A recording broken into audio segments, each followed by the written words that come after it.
देखिए, जब अन्याय होता है, चाहे किसी और पे भी अन्याय होता है, एज अ सिटीजन हमारी जिम्मेदारी है कि उस व्यक्ति को हम प्रोटेक्ट करें, उसकी रक्षा करें। और ये मुझे कॉन्स्टिट्यूशनल वैल्यू लगती है, नेशनलिस्ट वैल्यू लगती है। I am very proud of all of you.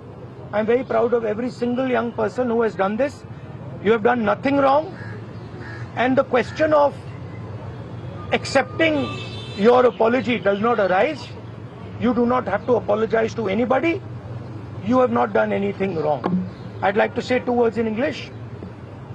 We had a freewheeling conversation with some of the young protesters. They mentioned to me how they were assaulted, beaten, threatened. I'm very proud of them. I'm very proud of what they have done, what thousands of young Indians like them have done. They have defended the Constitution. They have protected the idea of India. They have protected India's future. Complaining about the education system, which is a flawed system, a collapsing system, a useless system, is not a crime.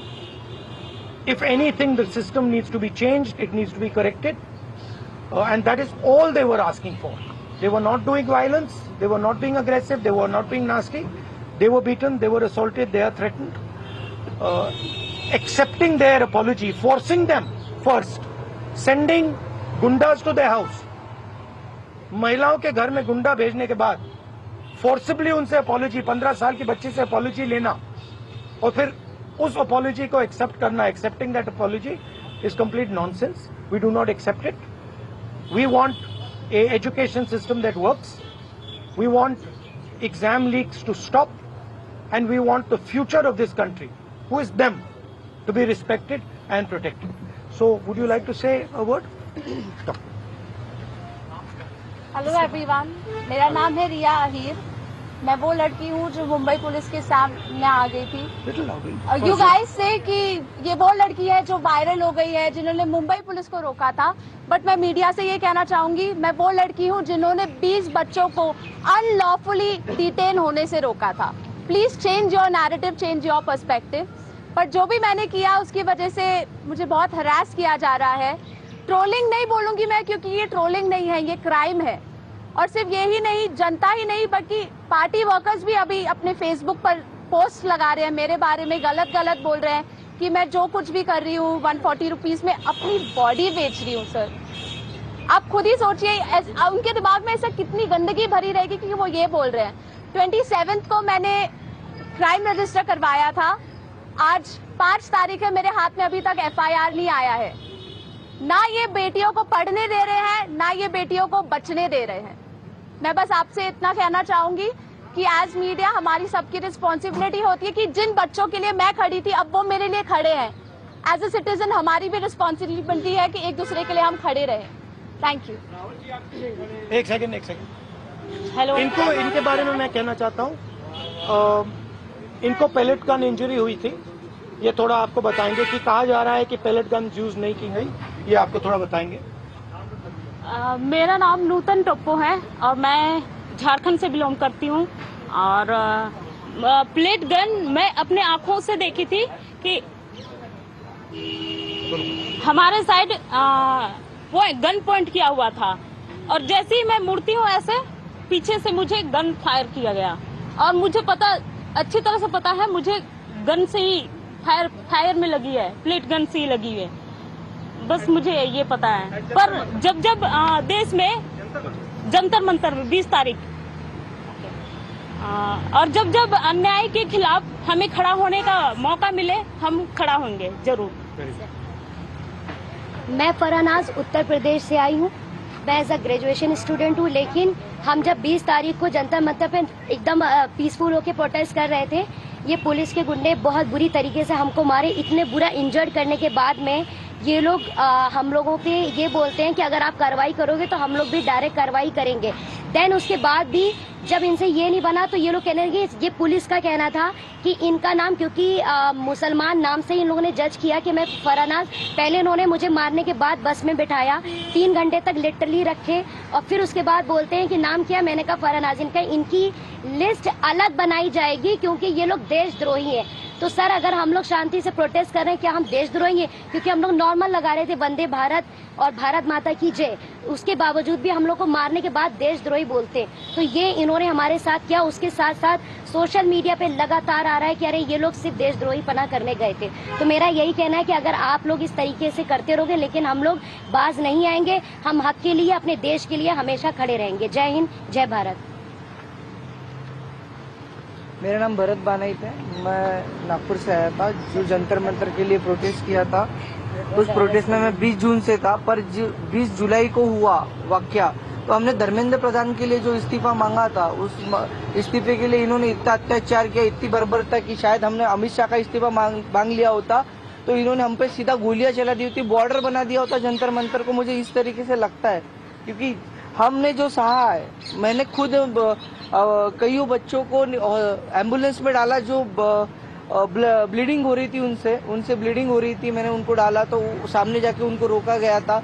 उनको रोकने के बाद उनको फिर जिनके sir पे लगी थी उनके पैर तोड़े गए और जिनके पैर टूटे थे उनके सर फोड़े गए, हाथ तोड़े गए। मतलब इस तरीके का वाकया हमने देखा और अभी तक जिंदगी में मैंने ये ऐसा दिन कभी मैंने अपने जिंदगी में नहीं देखा और ये मेरे जिंदगी का ब्लैक डे था और ये जिंदगी में किसी के नहीं आना चाहिए। इसलिए सबने एक साथ सब खड़े हुए और जैसे मुझे मारा गया तो लोग मुझे देख के आए, पर अभी हमें लगता है कि उस दिन अगर हम रुकते नहीं जंतर मंतर पे तो ये लोकतंत्र का आखिरी दिन होता। यही मैं कहना चाहता हूँ। धन्यवाद। हाय एवरीवन, मेरा नाम मुस्कान है। मैं ज़्यादा कुछ नहीं बोलूँगी, मैं बस इतना बताऊँगी that I was one of the peaceful protesters at Delhi Jantar Mantar. मेरा सवाल बस ये है कि जब मैं शांति से चल रही थी तो पुलिस ने मुझे मारा क्यों? आरएएफ ऑफिसर्स ने मेरे ऊपर लाठी क्यों बजाई? और जब ये साफ साफ रूल है कि आप थाई के ऊपर नहीं मार सकते हो और एक मेल ऑफिसर किसी लड़की को नहीं मार सकता, तो एक मेल आरएएफ ऑफिसर ने why did he try to jab a baton into my buttocks?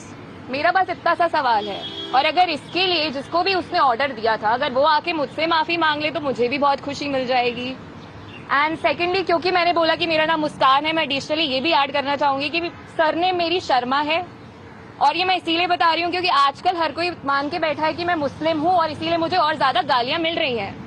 And that does not tell anything about me, but that tells a lot about the narrative जो इस कंट्री में अभी set हो रहा है कि अगर इसने सरकार के खिलाफ बोल दिया तो ये तो मुस्लिम है, और जैसे ही आप किसी को मुस्लिम बना देते हो समहाउ वो अपने आप ही एंटी नेशनल कैसे बन रहा है।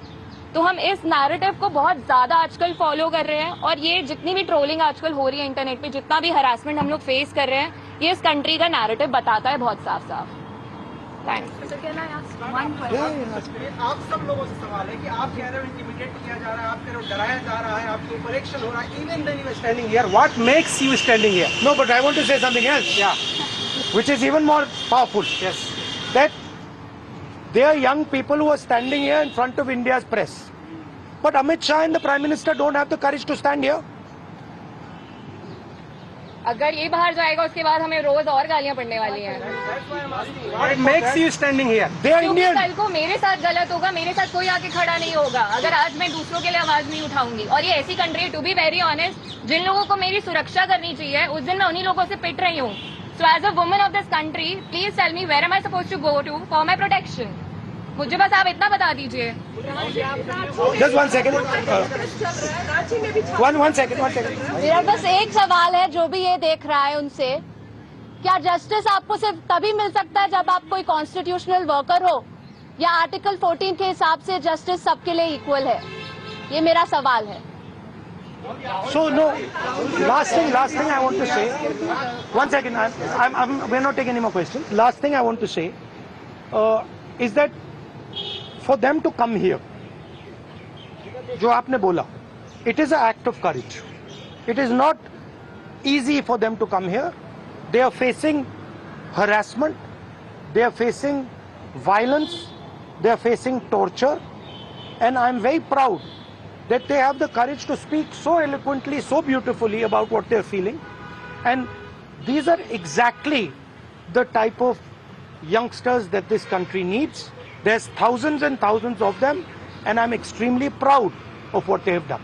Final thing, the person who is responsible for this violence, the person who has had the pellet gun fire into this young lady, the person who's had the pellet gun fire into that young man I brought here, the person who has turned the police force against this young lady who's asking for their protection is Mr. Amit Shah, is the Home Minister of India. He does not have the decency to come to Parliament. He does not have the decency or the courage to comment on what has happened. And there's only two possibilities. One, he did not know that this violence was being carried out on the children, in which case he's incompetent. And two, that he ordered the shooting of the pellet gun, he ordered the violence on these children, on these youngsters, which means he's culpable. Either way, he is responsible. Thank you very much, and thank you very much for coming. All the best. Thank you.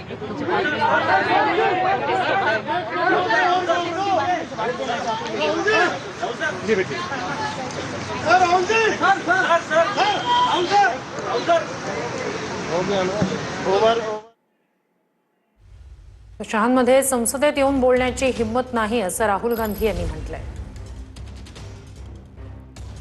तर आंदोलक विद्यार्थ्यांसोबत प्रसारमाध्यमांच्या प्रतिनिधींना सामोरे गेले राहुल गांधी.